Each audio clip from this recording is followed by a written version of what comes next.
ఇక్కడ ఒక భయంకరమైన ఏడుపు, రోదన మనకు కనిపిస్తుంది అన్నమాట.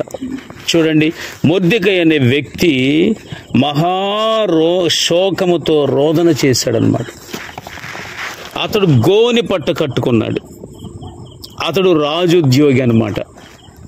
రాజగుమ్మం దగ్గర అతడు కూర్చునేవాడు. గోనె పట్ట కట్టుకున్నవాడు గుమ్మం దగ్గర రాకూడదు, అది శాసనం.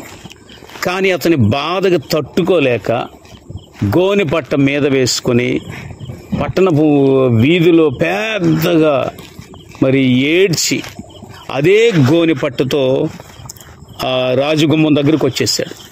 అతని పరిస్థితి అట్లా ఉంది. అలాగే రాజు యొక్క ఆజ్ఞయు శాసనమును ఏ సంస్థానమునకు వచ్చెనో అక్కడనున్న యూదులు ఉపవాసముండి మహాదుఃఖములోను ఏడుపులోను రోదనలోను మునిగిన వారైపోయారు. అక్కడ ఒక పత్రం వచ్చింది, ఒక శాసనం ఉన్నటువంటి ఒక ప్రతి అన్నమాట. అంటే రాజుగారు పంపినటువంటి ఒక పత్రిక ఉంది. దాన్ని చూసుకుని అందరూ ఏడ్చుకుంటున్నారు, ఉపవాసం ఉన్నారు. యూదులందరూ కూడా 127 సంస్థానాల మీద అహశ్వరోషు రాజు అధికారి అన్నమాట, చక్రవర్తి. అతడు పంపినటువంటి ఆ పత్రిక చూచి అందరూ దుఃఖంలో మునిగిపోయారు, అందరూ రోదనలో ఉన్నారు. అందరూ కూడా మహా దుఃఖములో, ఏడుపులో, రోదనలో మునిగిపోయారంట. అనేకులు గోనెను బూడిదను వేసుకొని పడి ఉండిరి. గోనె పట్ట మీద వేసుకుని ఆ తర్వాత బూడిద తల మీద పోసుకుంటా ఇళ్లలో నుంచి బయట కూడా రాలేక అలా ఎక్కడోళ్ళు అక్కడ పడిపోయి ఉన్నారు. అందులో ఏముంది? ఆ రాజు పంపినటువంటి ఆ శాసనపు ఆ పత్రికలో ఏముంది? అది అంత బాధ కలిగించింది అనమాట. ఆ తరువాత రాణి గారు కూడా ఎంత జరిగితే రాణి గారికి తెలియలే. రాణి గారి పేరేంటి? ఎస్తేరు. ఆమె అంతఃపురంలో ఉంది. వాళ్ళ అన్నయ్య అవుతాడు మొర్దెకై, అతని పేరు. ఎస్తేరు రాణికి తల్లిదండ్రులు లేరు. కానీ ఆమె దేవుని యందు భయభక్తులు కలిగింది. పిన తండ్రి కుమార్తె అనమాట మొర్దెకైకి, అంటే వాళ్ళ బాబాయ్ కూతురు. తల్లిదండ్రులు లేరు కాబట్టి ఇతడే ఆమెను దత్తత చేసుకున్నాడు అనమాట, ఒక తండ్రిలాగా అన్నయ్య. ఆమె వాళ్ళ అన్నయ్య పరిస్థితి చూసి, ఉద్యోగంలో ఉన్నాడు కానీ ఆ గోనె పట్టు కట్టుకుని పెద్దగా ఏడవడం, అదే గోనె పట్టుతో రాజగుమ్మం దగ్గర నిలబడటం వాళ్ళ చెల్లెలు చూచి చాలా బాధపడింది అనమాట. బాధపడి ఆ బట్టలు తీసేయండి అని చెప్పేసి రాణి గారు హోదాలో మంచి బట్టలు పంపించింది. ఎవరికి? అన్నయ్యకి. ఆ బట్టలు తీయించేసేయండి అని ఆజ్ఞ జారీ చేసింది. అయితే అతడు వాటిని తీసుకొనలేదు. చెల్లెలు పంపించినటువంటి ఆ బట్టలు తీసుకోలేదు, కట్టుకోవడానికి ఇష్టం లేదు. అంటే చెల్లి మీద కోపం కాదు, బాధ వల్ల అతడు కట్టుకోవట్లేదు. గోనె పట్ట వేసుకున్నాడు. దాని అర్థం ఏంటి? నేను ఎంతో దుఃఖంలో ఉన్నాను అని, ఎంతో బాధలో ఉన్నానని. ఆ షోషన్ అనేటువంటి పట్టణములో రాజుగారి సింహాసనం ఉందన్నమాట. అంటే రాజుగారు అక్కడ ఉండి హెడ్ క్వార్టర్ అనమాట. అక్కడ ఇప్పుడు ఢిల్లీలో ప్రధానమంత్రి ఎట్లా ఉండి దేశం అంతా తిరుగుతుంటాడో అట్లాగే షోషన్ అనేటువంటి కోటలో రాజసింహాసనం ఉందన్నమాట. రాణిగారి కోట, అంతఃపురం అంతా కూడా షోషన్ అనేటువంటి పట్టణంలో. ఆ పత్రిక షోషన్ అనేటువంటి పట్టణంలో కూడా ఇవ్వబడింది అనమాట, రాజుగారి చేత సంతకం చేయబడిన పత్రిక. అందుకని రాజుగారు ఉన్న సింహాసనం ఉన్న అక్కడున్న యూదులందరూ కూడా అందరూ ఏడుపులతో ఉన్నారు. ఏడుపు పోవాలంటే ఇప్పుడు ఏం చేయాలి? అందరూ ఉపవాసం ఉన్నారు. వాళ్ళకు ప్రాముఖ్యంగా గుర్తుకొచ్చేది ఏంటంటే ఉపవాస ప్రార్థన. యూదులందరికీ తెలుసు ఉపవాసములో ఉండే శక్తి ఏంటో. ఎంత బాధకరమైనటువంటి పరిస్థితిలో వారు ఉపవాసం ఉన్నారు. ఎక్కడోళ్ళు అక్కడ పడిపోయి ఉన్నారు. వాళ్ళకి తినడానికి బుద్ధి రావట్లేదు. అంత శోక సంద్రములో వారందరూ మునిగిపోయారు. కారణం ఏంటంటే యూదులకు శత్రువు ఒకడున్నాడు. అతని పేరేంటి? హామాను. హామాన్ అనేవాడు రాజుతో ఏం చెప్తున్నాడు? అది 2వ అధ్యాయంలో ఉంటుంది. 3వ అధ్యాయంలో, రాజా, వీరు నీ 127 సంస్థానాల మీద నువ్వు అధికారివి కదా, రాజు కదా, ఈ 127 సంస్థానాల్లో ఒక జాతి ప్రజలు చెదరి ఉన్నారు. వారు రాజాజ్ఞలు లెక్క చేసే మనుషులు కాదు. వాళ్ళుంటే నీకంత ప్రయోజనమే ఉండదు. వారిని చంపేద్దాము, వారందరినీ చంపేసేద్దాం. చంపే వాళ్ళకి 20,000 మణుగుల వెండి తూచి ఇచ్చి వారందరినీ ఒకే రోజు చంపేద్దాము అని నాకు అనిపిస్తుందని సలహా ఇచ్చాడు. ఎవరితో? రాజుతో. రాజుగారు మరి అంతేగా, ఏ ప్రజలైనా తనకు కీడు చేస్తారు, తనకు హాని చేస్తారు, తను లెక్క చేయరు అంటే అసలు అతడే చక్రవర్తి కదా. 127 దేశాలు అనుకోండి, అంత పెద్ద చక్రవర్తి, విలాసవంతమైన మహారాజు అన్నమాట. అతడు చాలా ఐశ్వర్యవంతుడు. కాబట్టి అతను ఏం చేశాడంటే 20,000 మణుగుల వెండి తూచి చంపే వాళ్ళకి ఇచ్చేసేయి అని చెప్పేసి రాజుగారు ఉంగరం అతని చేతికి ఇచ్చాడు. అంటే ముద్ర వెయ్యాలి, ఉంగరపు ముద్ర వెయ్యాలన్నమాట. రాజుగారు పెట్టాడు సంతకం, ఇది రాజశాసనం అని గుర్తు అన్నమాట. 127 దేశాల్లో ఎన్ని జాతి ప్రజలు ఉన్నారో వాళ్ళ లిపి ప్రకారం, అంటే ఇప్పుడు మీకు అర్థం అవ్వాలని చెప్తున్నాను, తమిళం ఉంది, మలయాళం ఉంది, అలాగే ఇలా రకరకాల భాషలు ఉన్నాయి కదా. అప్పుడట్టగా యూదులు ఉన్నారు, వాళ్ళ గ్రీకు భాష, హీబ్రూ భాష ఇలా ఉంటాయి కదా. ఏ భాషలో ఆ భాషలో నేను చెప్పింది మీరు జాగ్రత్తగా రాసి 127 సంవత్సరాలకు పంచిపెట్టండి అని చెప్పేసి రాజుగారు 1వ నెల 13వ తారీఖున ఈ అంచెగాండ్రు అంటారు వారిని పిలిపించాడు. హామాను పిలిపించి, నేను చెప్పే మ్యాటర్ రాయండి అని చెప్పి ఏమని రాయించాడు? ఇదిగో 12వ నెల 13వ రోజు, 12వ నెల 13వ రోజున యూదులలో ఎక్కడ కనిపిస్తే అక్కడ యూదులలో ఉన్నటువంటి చిన్న పిల్లలు కానీ, శిశువులను కానీ, పెద్దోళ్ళని కానీ ఒక్కరిని కూడా ఉంచొద్దు, అందరినీ అదే రోజు చంపేయాలి, ఇది రాజాజ్ఞ అని చెప్పేసి 1వ నెల 13వ తారీఖున వచ్చారు రాసేవాళ్ళు. రాసి అది 127 సంస్థానాల్లో ఉన్న వాళ్ళందరికీ పంపించేశాడు. అది చదివి వినిపించారు. వినిపించినప్పుడు అన్ని దేశ ప్రజలలో, అన్ని సంస్థానాల్లో ఇప్పుడు ఏడుపులు రోదనలు ఎవరిని చంపమన్నాడు? యూదులందరినీ కూడా చంపేమన్నాడు కదా, ఒక్కను కూడా మిగిల్చొద్దని చెప్పాడు. అందుకని ఎక్కడోళ్ళు అక్కడ పడిపోయి ఉన్నారు. ఇది రాజాజ్ఞ, మనమేం చేయలేము అని చెప్పేసి ఉపవాసం ఉన్నారు, శోధనలో ఉన్నారు, శోకంలో ఉన్నారు, రోదనలతో ఉన్నారు. ఇక ఇంత పెద్ద ఉద్యోగస్తుడు, రాజు దగ్గర ఉద్యోగస్తుడు కూడా, అతడు కూడా యూదుడే కదా, రాణి కూడా యూదురాలే కదా. కాబట్టి ఇతడు ఇక నేను చచ్చిపోతాను, మా జాతి ప్రజలందరూ చనిపోతారు అని చెప్పేసి పట్టణపు రాజవీధుల మధ్యలోకి వెళ్ళి పెద్దగా ఏడ్చుకున్నాడు. కొన్నిసార్లు మనకు కూడా అట్టగా అనిపిస్తుంది, ఏమని, ఈ బాధ ఎక్కడికైనా పోయి వెళ్ళి ఏడ్చుకుందాం అనిపిస్తుంది కదా. అతడు ఆ బాధ తట్టుకోలేక గోని పట్టం మీద కట్టుకుని, అంటే ఇక బాధకు వ్యక్తం చేయడం అనమాట. అది పాత రోజుల్లో అలా కట్టుకుని నెత్తి మీద బూడిద పోసుకుంటా ఇంత బాధలో ఉన్నా నేను అని చెప్పేవాళ్ళు అనమాట. కాబట్టి అందరూ ఏడుస్తున్నారు, అందరూ ఎక్కడో అక్కడ పడి ఉండిరి అని రాయబడి ఉంది. మరి ఎంత దుఃఖాన్ని, ఎంత పెద్ద భయంకర వేదనను తొలగించాలంటే ఏం చేయాలి?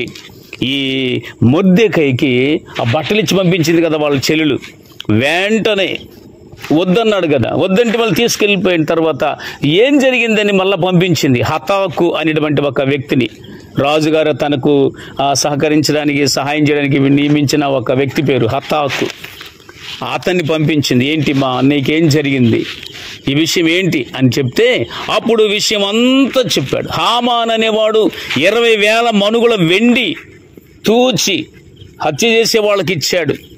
రాజుగారు కూడా అతనికి సహకరించి రాజ ఉంగరం కూడా హామాను చేతికే ఇచ్చాడు. హామాన్ అంటే ఎవరు? మంత్రి అన్నమాట. రాజుగారికి సలహాలు ఇస్తారు కదా, మంత్రి అన్నమాట. రాజుగారు కూడా మంత్రి గారు చెప్పిన ఆలోచనకి లొంగిపోయాడు. కాబట్టి ఆ ఉంగరం కూడా అతని చేతికి ఇచ్చేసి నీవే ఆ ముద్ర వేసేసి పంపించే, అందరికి పంపించేయమని చెప్పాడు. కాబట్టి ఇక మనకి దారేమి లేదు. నువ్వు ఇప్పుడు రాణివి కాబట్టి నీవే మాకు సహాయం చేయాలి, నీవే రాజుగారిని వేడుకోవాలి. ఉపవాసం అయితే ఉన్నారు, కానీ ఒక వ్యక్తి ఎవరైనా సహాయపడతాడంటే దన్మంటే మన మనసు ఎటు వెళ్ళిపోద్ది, వాళ్ళ మీదకే వెళ్ళిపోద్ది. ఇప్పుడు రాణి హోదాలో ఉంది కాబట్టి యూదులందరినీ కాపాడాలంటే ఆమె కాపాడాలి అనుకుంటున్నాడు. అంత పెద్ద దేవుడిని పెట్టుకొని రాణి హోదాలో ఉండేవాడిని చూస్తుంటాం మనం. ఎందుకని మన మనసు ఎప్పుడు కూడా అట్లాగే ఉంటుంది.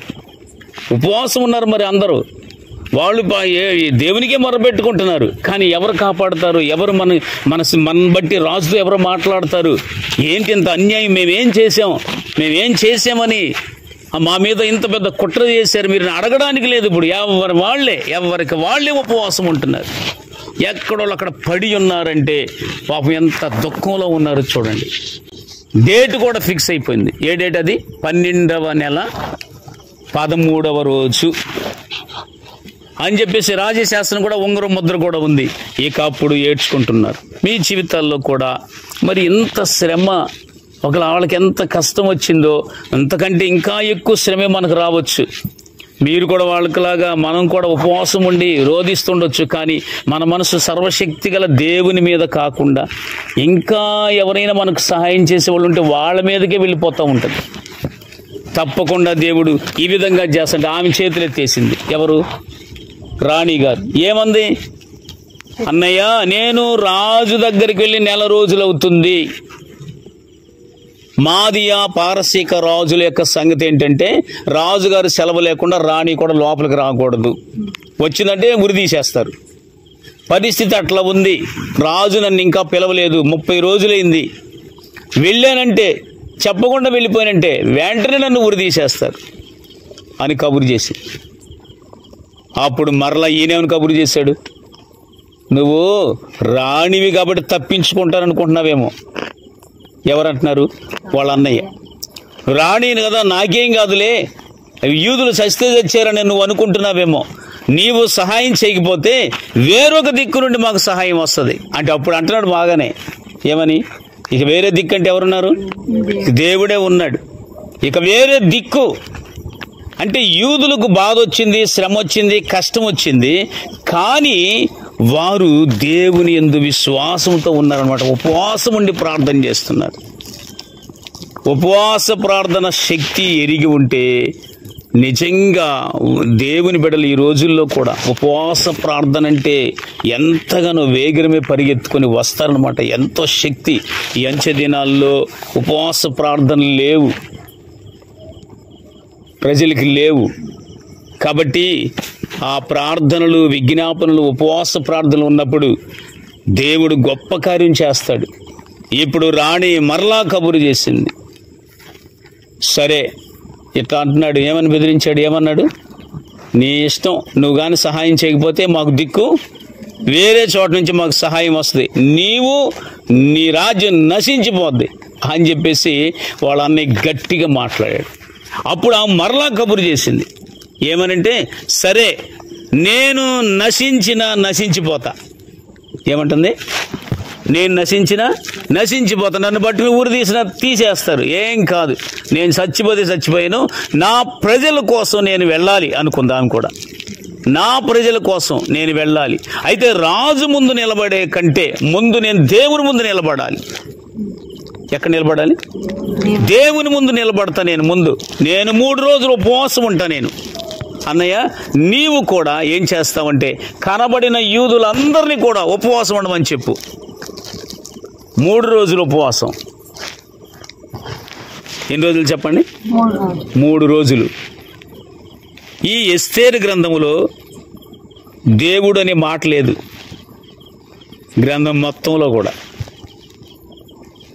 కానీ ఉపవాసం గురించి రాయబడింది. అంటే ఉపవాసం దేనికున్నారు? దేవుని కార్యం కోసం ఉపవాసం ఉన్నారనమాట. అసలు నిజమైన దేవుడు ఉన్నాడు అనడానికి రుజువు ఏంటంటే యూదులే. దేవుడు లేడు అనే వాళ్ళకి యూదుడు ఉన్నాడు అంటే దేవుడు ఉన్నట్లు లెక్క అనమాట. ఎవరున్నారు? దేవుడు ఉన్నాడు. ఎందుకంటే యూదులు వాళ్ళే కదా ఎర్ర సముద్రం దాటింది, వాళ్ళు ఉన్నారు ఇక్కడ దేవుడు ఉన్నాడని. కాబట్టి ఈ ఎస్తేరు గ్రంథములో ఎంత అద్భుతమైన శక్తి, అలా ప్రభావము చూపించినటువంటి గ్రంథం అన్నమాట ఇది. ఎస్తేరు అని అంటది, నేను 3 రోజులు ఉంటా, నేను నాతో పాటు నా చెలికత్తెలు కూడా ఉంటారు, వాళ్ళు కూడా ఉపవాసం పెడతాను, నీవు కూడా కనబడిన వాళ్ళందరూ తీసుకెళ్ళి ఉపవాసం చెయ్యి, నేను 3 రోజుల తర్వాత రాజు దగ్గరికి వెళ్తా, నేను ఉంటే ఉంటా, చచ్చిపోతే చచ్చిపోతా, నా ప్రజల కోసం నేను ఈ కార్యం చెయ్యాలి. మరణం తప్పించడం మన దేవుడైన ప్రభు అయిన యెహోవా వశము. తప్పించే శక్తి మాత్రం నీకే ఉంది. దేవుడు తప్పించగలడు. దాన్ని తప్పించిన శక్తి కూడా దేవుడు మనకే ఇచ్చాడనమాట. ప్రార్థన ద్వారా దాన్ని మనం ఏం చేస్తాం? తప్పించేస్తాం అనమాట. దేవునికి స్తోత్రం చెబుతాం. హల్లెలూయా. గొప్ప దేవుడు, జీవము గల దేవుడు. అందుకే ఉపవాస ప్రార్థనలో పట్టుదల కలిగి తను ప్రార్థన చేసింది 3 దినాల తర్వాత. 3 దినములైన తరువాత ఆమె ఉపవాసం ముగించి అట్లాగే రాజ ఆవరణంలోకి వెళ్ళింది. రాజుగారు ఆవరణంలోనే రాజాసనం మీద కూర్చొని ఉన్నాడు. ఎస్తేరుని చూడగానే దయ పుట్టిందంట ఆయనకి. దేవునికి స్తోత్రం చెప్తా. హల్లెలూయా. అప్పుడు బంగారు దండం ఉంటుంది, దాన్ని ఇట్లా పైకి ఎత్తితే ఆ వచ్చి కొన ముట్టుకోవాలన్నమాట. అంటే నీకేం అపాయం రాదు, నేను ప్రేమతో ఎత్తుతున్నాను, దండం ఎత్తడం అన్నమాట. అప్పుడు ఆమె చాలా సంతోషపడింది. నా దేవుడు మొదటి సూచన ఏంటి చెప్పండి? రాజుగారు సానుకూలంగా స్పందించాడు. దేన్ని బట్టి?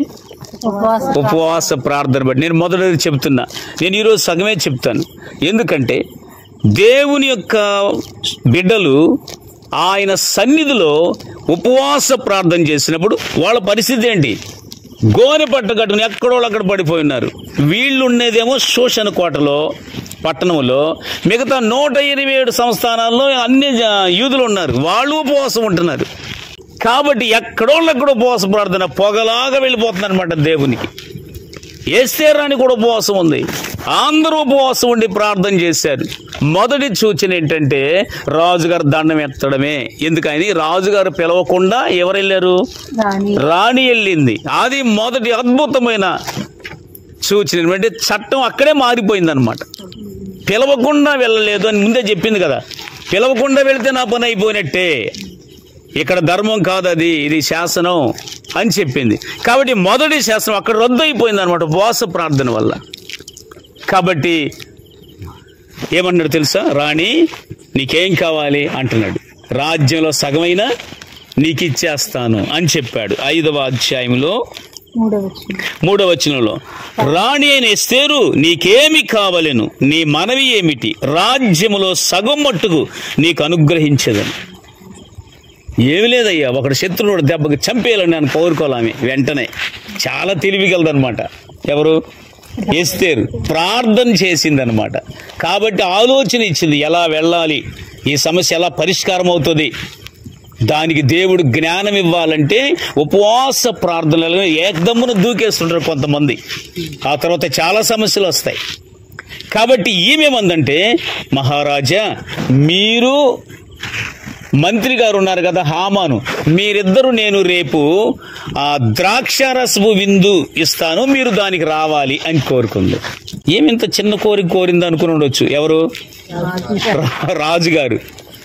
సరే, వెంటనే మంత్రి కూడా చెప్పాడు. మంత్రి రాణి గారు మనం రమ్మంటుందని చెప్పేసి ఇద్దరు చాలా సంతోషంగా ఆ ద్రాక్షారసపు విందుకు వెళ్ళారు. వెళ్ళిన తర్వాత అతడు మరలా అడుగుతున్నాడు. చూడండి ఆ విందులో 6వ వచనం చదవండి. రాజు ద్రాక్షారసపు విందుకు కూర్చుండి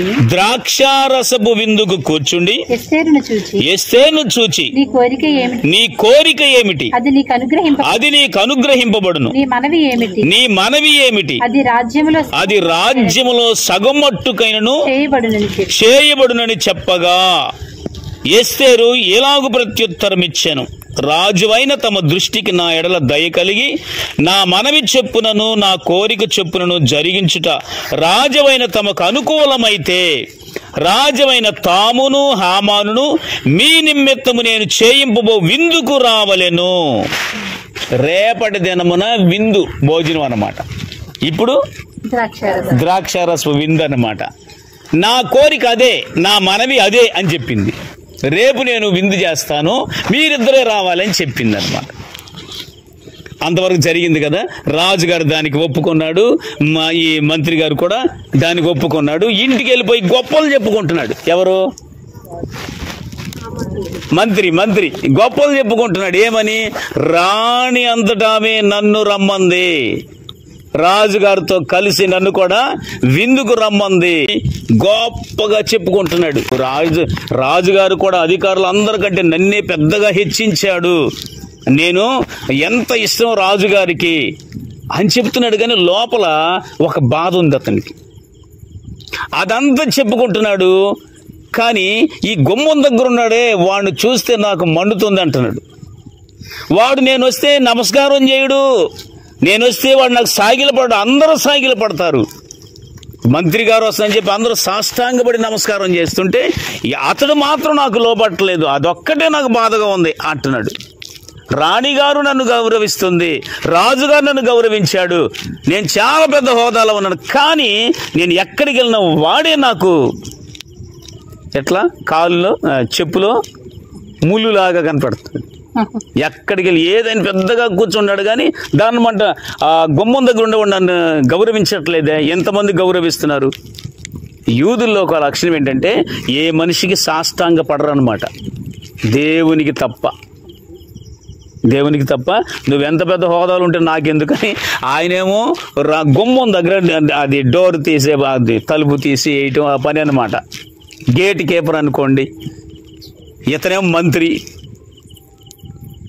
కానీ అతనికి సాష్టాంగం పడాలి కదా మరి. కానీ అతను చెట్లు అది బాధ ఉంది. దానివల్ల అతను ఎంత క్రియేట్ చేసాడు చూడండి సమస్య, ఎంత పెద్ద శత్రువు అయిపోయాడు చూడండి. దానివల్ల పెద్ద శత్రువు. అలాగే మన జీవితాల్లో కూడా ఏదో ఒక రకంగా శత్రుత్వం, ఏదో ఒక రకంగా బాధ అనేది వస్తుంది. అయితే మనం ఎట్లా ఉండాలి చెప్పండి? దేవుని సన్నిధిలో ఉపవాసం ఉండి ప్రార్థించే బిడ్డలుగా మనం ఉండాలన్నమాట. సమస్య ఏ విధంగానైనా మన మీదకి రావచ్చు. కాబట్టి ఇప్పుడు రెండో విందు కూడా గ్రీన్ సిగ్నల్ దొరికింది, రాజుగారు ఇచ్చేశాడు. ఈలోపే జరిగింది ఇంకొక గొప్ప కార్యం. ఇంకా విందుకి వెళ్ళా, రేపు వెళ్తా అని ఊరు వాడంతా చాటింపేస్తున్నాడు. ఎవరు? హామాను మంత్రి. ఇంటికాడ పెద్దగా చెబుతున్నాడు. వాళ్ళ భార్య వాళ్ళ పిల్లలు ఏం చెప్పారు తెలుసా? డాడీ నీకేంటి, నువ్వు రాజుగారికి ఇష్టమో రాణిగారు కూడా ఇష్టమే, కాబట్టి నువ్వు ఆ గుమ్మం దగ్గర ఉన్నాడు కదా, వాడి గురించి నువ్వు దిగులు పడద్దు, వాడి కోసం నువ్వు 50 మూరల ఉరికమ్మం తయారు చేయి. ఎంత? ఎవరెవరు ఇస్తున్నారు సలహా? భార్య పిల్లలు ఇస్తున్నారు. ఇప్పుడు మొర్దెకైని చంపేస్తే వాళ్ళ చెల్లెలు ఏడవదా? ఆయనకి చుట్టూ ఉన్న వాళ్ళు ఏడవరా? కాబట్టి దేవుడు పనిష్మెంట్ ఎట్లా ఇచ్చాడో చూడండి. ఆ విధంగా కుట్ర ఆలోచన ఇస్తున్నాడు అనమాట ఇతనికి. అయ్యా నీకెందుకయ్యా, వాళ్ళు దేవుని బిడ్డలయ్యా అని చెప్పాలి కదా. ఎవరు? భార్య పిల్లలని చెప్పాలి కదా. అట్లా చెప్పట్లా. నీకు అసలు ఆ మనసులో ఆ బాధ కూడా ఉండదు. నీవు ఉరికమ్మం తయారు చేసి రేపు విందుకు వెళ్ళే లోపే, రేపు రాజుగారు విందుకు వెళ్తావు కదా, ఆ విందుకు వెళ్ళే లోపే నువ్వు వాడిని ఉరి శిక్ష తీసేసి ఉరి తీయించేసి హ్యాపీగా రాజుతో అక్కడికి వెళ్ళని చెప్తున్నారు వాళ్ళు. ఆ రాత్రంతా ఆలోచిస్తున్నాడు. ఉరికమ్మం తయారు చేయించేసి ఆ రాత్రి ఆలోచిస్తున్నాడు. రేపు ఉదయాన్నే వెళ్ళిపోయి రాజు దగ్గర నిలబడతాను, రాజుగారు నాకు పర్మిషన్ ఇస్తాడు, నేను అడుగుతా. ఒకడు ఉన్నాడు, ఇప్పుడు ఏ జాతినైతే మనం చంపేయమని చెప్పామో ఆ జాతికి సంబంధించిన ఉంటాడు అక్కడ, వాడున్నాడు, వాడు మాత్రం ఊరి తీసేసేయాలి. మనం తీసేసిన తర్వాతే నేను నీతో కలిసి రాణిగారి విందుకు వస్తా. అంటే రాణిగారు ఎవరో అతను ఎవరికి తెలియదు. ఎందుకని? ముందే చెప్పాడు వాళ్ళ అన్నయ్య. ఏమని చెప్పాడు? నీ జాతి గురించి నువ్వు ఎవ్వరికి చెప్పొద్దని చెప్పాడు. ఉపవాస ప్రార్థన వల్ల ఒకసారి చెప్పండి ఏమేం జరిగినాయి. ఇప్పుడు రాజుగారు దండం ఎత్తడం ఒకటి. ఎందువల్ల అది గొప్ప అద్భుతం? పిలవకుండా వెళితే ఉరి తీసేస్తారు, కానీ రాణిని చూడగానే ఆమెకి శాసనాలు గుర్తురాల, అందుకని దండం ఎత్తేసాడు ఒకటి. రెండవది దేనికి రమ్మంది? ద్రాక్షరస విందుకు రమ్మంటే ఇద్దరు వచ్చారు. దేవునికి స్తోత్రం, హల్లెలూయా. మూడో స్టెప్ ఏంటి? రేపు విందుకు రావాలి. ఈలోపే మరి ఆమె అట్ట పెట్టినందువల్ల వీడికి కుట్ర పెరిగిపోయింది. ఇంకా రేపు అని చెప్పాడు కదా, నాకు అడ్డమైన వాడిని కూడా రేపు తీసేస్తాను, రాణిగానే నన్ను అంతగా రమ్మని చెప్పింది కాబట్టి నేను ఇప్పుడు ఏది అడిగితే చేసేస్తాడు రాజుగారు అని ఇతనికి బాగా కుట్ర ఎక్కువ అయిపోయింది అనమాట ఆ రాత్రి. అయితే దేవుడు అద్భుత కార్యం చేశాడు. ఇంకొకటి ఏంటి తెలుసా, రాజుగారికి నిద్ర పట్టకుండా చేశాడు. మంత్రి అక్కడ నిద్రపోవట్లేదు, రాజుగారు ఇక్కడ నిద్రపోవట్లే. ఉపవాస ప్రార్థన వల్ల దేవునికి స్తోత్రాలు చెప్పండి. హల్లెలూయా. దేవుడు ఆశ్చర్యకార్యం చేశాడు. రాజుగారు నిద్ర పట్టలేదంట ఆ రాత్రి. ఎందుకంటే మాకు రాణిగారి విందులో ఏమైనా విషయం కలుపుదని కాదు, దేనికి మరి దేవుని యొక్క ప్రేరేపణ అనమాట. ఆ నిద్ర పట్టగా నిద్ర రాజ్యపు సమాచార గ్రంథం తీసుకురండి, నేను చదువుకోవాలంటే మన రాజ్యంలో ఏమేం జరిగింది మ్యాటర్ అంతా ఉంటుంది కదా, దాన్ని రాజ్యపు సమాచార గ్రంథం అంటారు. అది తీసుకురామని చెప్పాడు పని వాళ్ళని. అది తీసుకొచ్చిస్తే అది చదువుకుంటా ఉన్నాడు, పేజీలు తిప్పుతా ఉన్నాడు. ఒక మ్యాటర్ దొరికింది అతనికి. ఏంటంటే ఆ రాజుగారిని చంపాలని ఇద్దరు వ్యక్తులు ప్లాన్ చేశారు. అది ఆ గుమ్మం దగ్గరుండే మొర్దెకై విని దాన్ని రాజుగారికి తెలియజేశాడు. అది నేరం నిజమని రుజువయ్యింది. రుజువైతే వాళ్ళిద్దరిని కూడా తీసేశారు. అంతవరకు రాసింది అందులో. రాజుగారికి ఆశ్చర్యపోతున్నాడు, అరే నా ప్రాణాన్ని కాపాడా రాజు దగ్గర ఆ గుమ్మం దగ్గర ఉద్యోగి అని చెప్పి నేను అతన్ని ఎలాగైనా గౌరవించాలనుకుంటున్నాడు. ఉపవాస ప్రార్థన అంటే ఎంత శక్తి. ఇక ఎవరికి మనకి ఎవరైతే కీడు చేస్తారో వాళ్ళ ద్వారానే మేలు చేయించేటట్టుగా దేవుడు ఏం చేస్తాడు, కార్యం చేస్తాడు. ఇప్పుడు రాజుగారి ఆ హామానికి ఉంగరం ఇచ్చాడా లేదా, ఏమని అట్టగే నీ ఇష్టం చంపే అని చెప్పాడు కదా. కాబట్టి ఆ రాజుగారికి అసలు ఏంటి దేవుని ప్లాన్ చూడండి. ఉపవాస ప్రార్థన ఎందుకు చేయాలి? చాలామంది ఉపవాస ప్రార్థనలకి నిర్లక్ష్యం అయిపోతుంది. ఉపవాస ప్రార్థన అంటే లేదు, భోజనాల ప్రార్థన అయితే ఎక్కువ ఇష్టం అందరికి కూడా. ఇప్పుడు ఈ సార్వత్రిక సంఘం అంతా కూడా ఎవరైనా ప్రార్థన, పాస్టర్ గారు లేట్ అవుద్ది ఏమైనా భోజనాలు ఉంటాయా అంటారు. బిస్కెట్ల ప్రార్థన నచ్చదు, టీల ప్రార్థన నచ్చదు. ఏ ప్రార్థన నచ్చుతుంది? భోజనాల ప్రార్థన. చూడండి చాలా ఈ అంచె దినాల్లో, ఎందుకంటే మనకి అలాగ అలవాటు అయిపోయిందన్నమాట.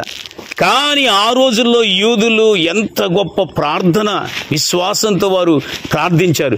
రాజుగారికి నిద్ర పట్టకపోవడం అది జనరల్గా కలిగింది ఏమి కాదు, దేవుడే అలాగ చేశాడనమాట.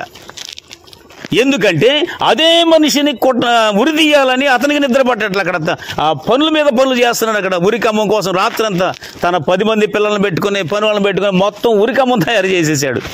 ఆ రోజే తయారు చేశాడు. రేపొద్దున అతను నాకు అడ్డము లేకుండా ఉరి తీసేసి నేను విందుకెళ్ళాలి అని అతను. ఎంత గొప్ప దేవుడండి. దేవుని హృదయాన్ని కదిలించేది ఏంటంటే అన్నం మానేసి పట్టుదలతో నా దేవుడి కార్యం చెయ్యాలి అనేటువంటి ప్రార్థన. రాజుగారికి నిద్ర పట్టకుండా చేసాడు. దేవుడు కూడా నిద్రపోవట్లే అక్కడ. మన దేవుడు అసలు నిద్రపోతాడా? ఏమనుంది, ఆయన కునుకడు నిద్రపోడు. ఒక పక్క ఈయన ప్రార్థన చేస్తున్నాడు, ఎస్తేర్ రాణి ఎక్కడ చేస్తుంది, మొర్దెకై ఎక్కడ చేస్తున్నాడు, ఆ మంత్రి ఏమో కుట్ర చేస్తున్నాడు. రాజుగారికి నిద్ర లేకుండా చేశాడు దేవుడు. అంటే దేవుడికి అసలు నిద్ర లేదు కాబట్టి ఈ మనవులన్నీ వినేసి దేవుడు పక్కా ప్లాన్ చేస్తున్నాడు అనమాట. దేవునికి మహిమ కలుగును గాక. హల్లెలూయా. ఎంత ఆశ్చర్యంగా ఇది. ఎన్నో అద్భుతం చెప్పండి ఉపవాస ప్రార్థన వల్ల. 5వది రాజుగారికి నిద్ర పట్టకుండా చేయటం. ఆ తరువాత అతడేమో అక్కడ ఉరికమ్మం తయారు చేయడం. ఇవన్నీ ఒక రాత్రిలో జరిగిపోయాయి. ఉదయాన్నే వచ్చి నుంచున్నాడు. ఎవరు? మంత్రి గారు. ఎందుకంటే పక్కగా అతనికి రుజువు అయిపోయింది. రాణి గారికి కూడా నేను ఇష్టం, ద్రాక్షరస విందుకు పిలిచింది, ఆ తర్వాత భోజన విందుకు కూడా పిలిచింది. నేనంటే ఎంత ఫేవర్ రాణి గారికి, రాజు గారికి. కాబట్టి పక్కగా నాకు ఇప్పుడు పర్మిషన్ ఇచ్చేస్తాడని చెప్పేసి ఆ ఆలోచనతో వచ్చేసాడు అనమాట. నిద్రపోయాడు లేదు, నిద్రపోలేదు అతను. ఎట్లా నిద్రపోతాడు? అక్కడికి వచ్చేసాడు, తెల్లవారుజామున వచ్చేసాడు అనమాట. చెప్పారు ఎవరో వచ్చారు అన్నట్టుకంటే ఆ మంత్రి అయిన హామాన్ వచ్చారని చెప్పాడు. రాజుగారు ఏమైనా ఆలోచిస్తున్నాడు, నేను ఆ మనిషిని ఎట్లా గౌరవించాలి, గుమ్మం దగ్గర ఉన్న మనిషిని అని. అయితే ఇది 5వ అద్భుతం ఏంటంటే రాజుగారు అంటున్నాడు హామాన్ని. ఇంకా హామాన్ ఎత్తలా, పేరు ఎత్తలా. అయ్యా ఏ పని మీద వచ్చావు అని అట్లా కూడా అడగల రాజుగారు.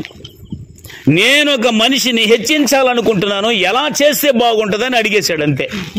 ఇతను అడక్క ముందే రాజుగారు అడిగేశాడు. వీళ్ళిద్దరిలో ఎవరు ఎత్తినా కానీ ఆ విషయాలు వేరుగా ఉంటాయన్నమాట.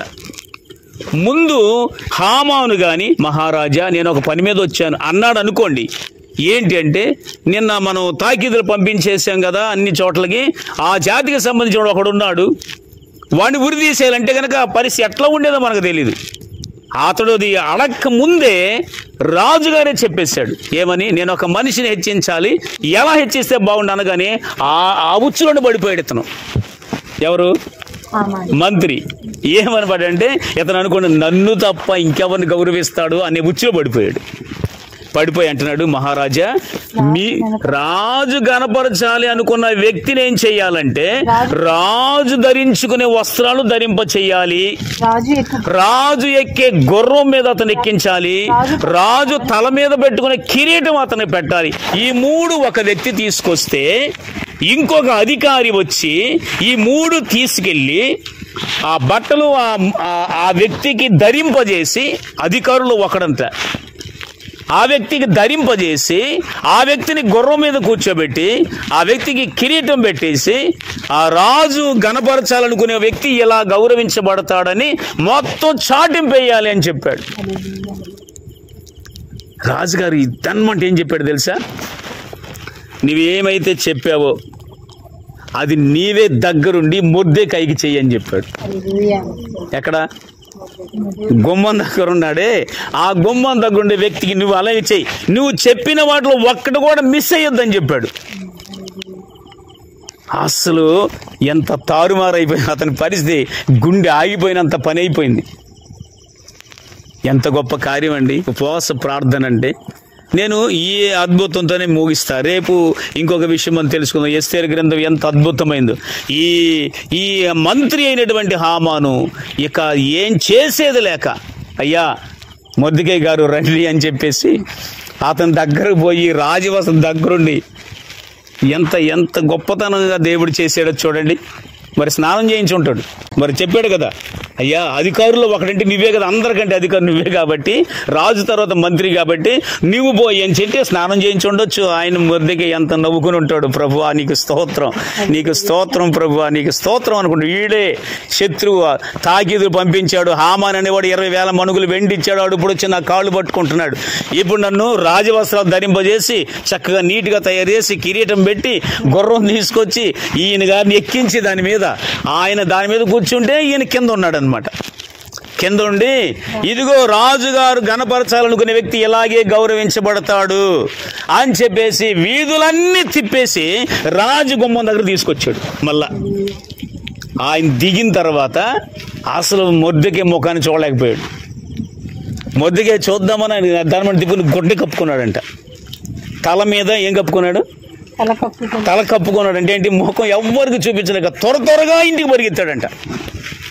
అంతటితో అతని 75% అప్పుడే చచ్చిపోయాడు. దేవునికి మహిమ కలుగును గాక. హల్లెలూయా. ఎంత ఆశ్చర్యమైన కార్యం దేవుడు చేశాడు. అతడు ఇంటికి వెళ్ళిపోతే అప్పుడు అంటుంది వాళ్ళ భార్య, అయ్యా నీవు ఎవరితో పెట్టుకున్నావో అతడు గాని యోధా వంశపు వాడైతే మాత్రం నీకు జయముండదు.